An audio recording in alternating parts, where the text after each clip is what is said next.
This brightly colored water tower sits in the heart of Fort Saskatchewan, Alberta, the home of Roger McMillan, an 82-year-old marathon runner.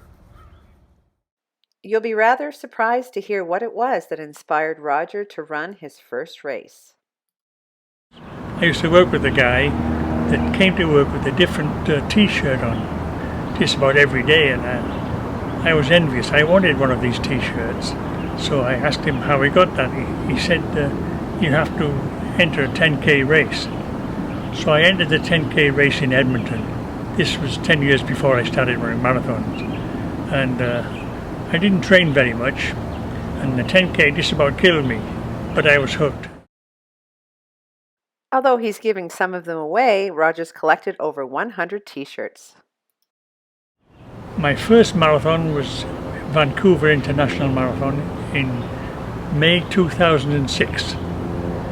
I was inspired by a statement I saw in a book I read on marathons. And one guy had on his headstone when he was buried, "I never ran a marathon." And I was determined not to have that on mine. So that's why I took up marathon running.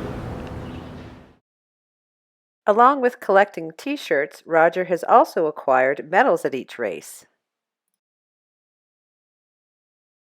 At 82, Roger has run 115 marathons. I asked him what it was about them that kept him coming back to the starting line again and again. It's a sense of achievement and the camaraderie. You meet all kinds, all shapes and sizes at the marathon, different styles of running, but you know, when you see them all, the different styles, they all get the job done. 95% of the people, I would imagine, finish. A few don't, but they'll go back probably and finish. Roger remembers meeting a young first-timer at the Loch Ness Run one year. And she was worried she wouldn't finish. So I said to her, "If you run with me, I'll guarantee you'll finish, but we won't break any records." She said, "You go on." But I knew, if I went on, I knew she would quit.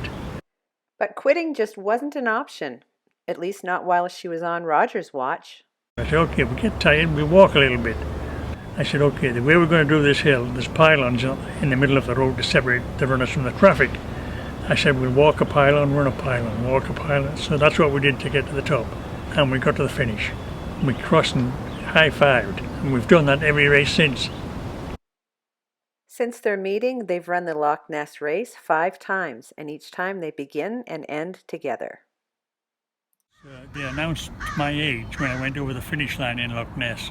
Told me I was the oldest, told everybody I was the oldest runner in the race. It was a bit embarrassing.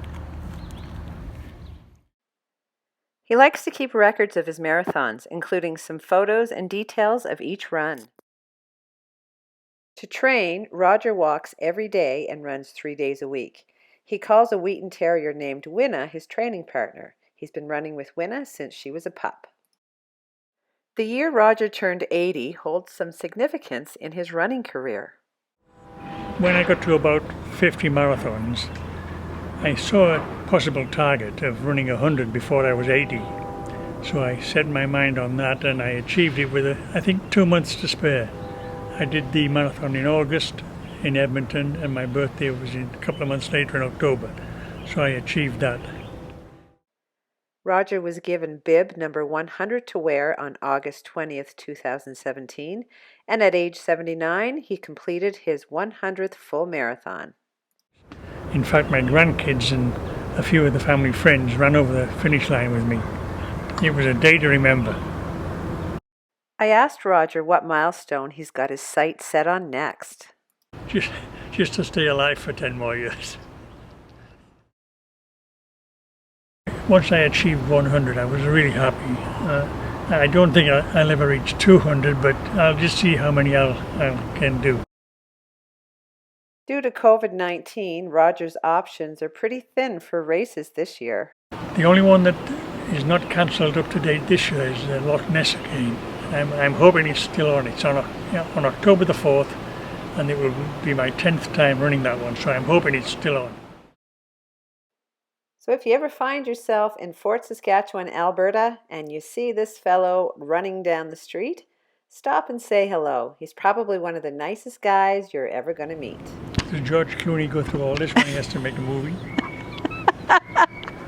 Maybe, I don't know. I don't know. We'll figure it out, won't we? Yeah, we will.